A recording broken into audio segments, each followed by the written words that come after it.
നൽകിയ നന്മകൾക്കെല്ലാം നന്ദി വർണ്ണിപ്പാൻ നാവു പോരാ. നന്ദിയോടെ I extend my warm greetings to all my listeners in the precious name of our Lord Jesus Christ. Today's topic for devotion is the key to restoration. Shall we turn to the book of 1 Kings chapter 21. Ahab the king was the worst king doing evil in the sight of God. One day he coveted the nearby vineyard of a man named Naboth that was very near to Ahab's house. This was Naboth's inheritance from his father. So Naboth refused to give this land away according to the law of Israel. Naboth obeyed and believed in the law of the Lord regarding the tribal property of Israel. That means the land cannot be sold from one tribe to another tribe. So he refused to give this land to Ahab. Ahab was very upset and he went to bed without eating.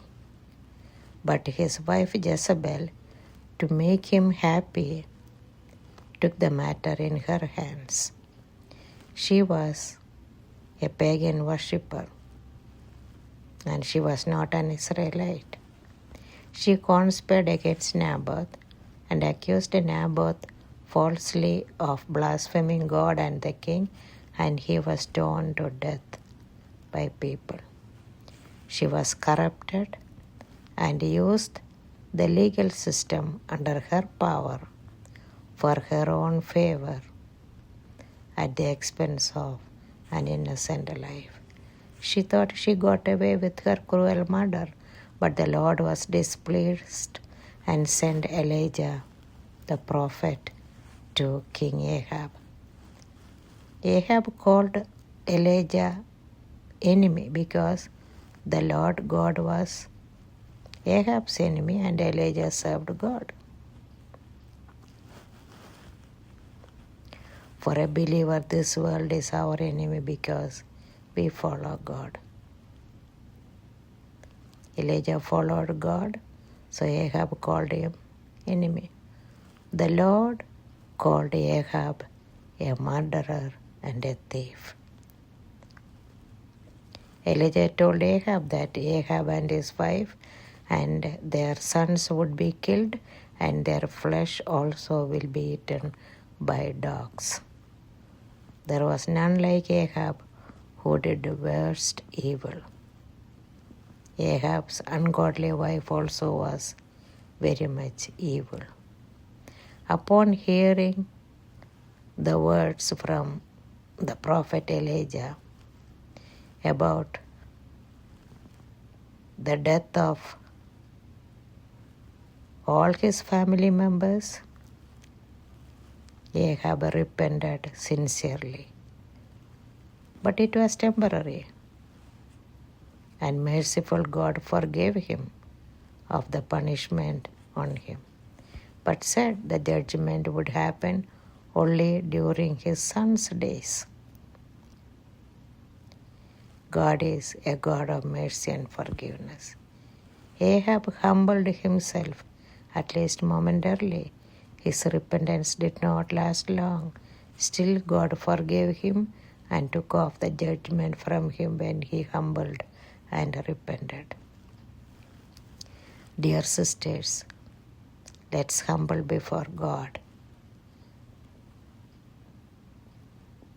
when we do wrong, when we commit sin, and repent.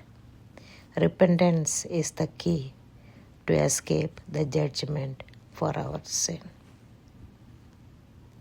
God forgives and saves anyone who repents from the judgment of sin. On the opposite side, pride is the worst enemy in our life. Anyone who is listening to this small devotion from God's Word, if still living with unrepented,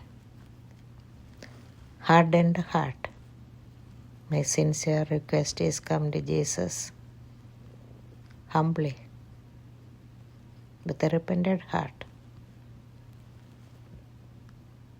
The Lord shall instantly forgive your sins and accept you as His own child. The Lord God patiently waited for Ahab to humble and repent. God knew his heart but forgave him for his momentary sorrow and humility. The Lord God takes no pleasure in sin, but the moment we repent wholeheartedly, the Lord is willing to forgive.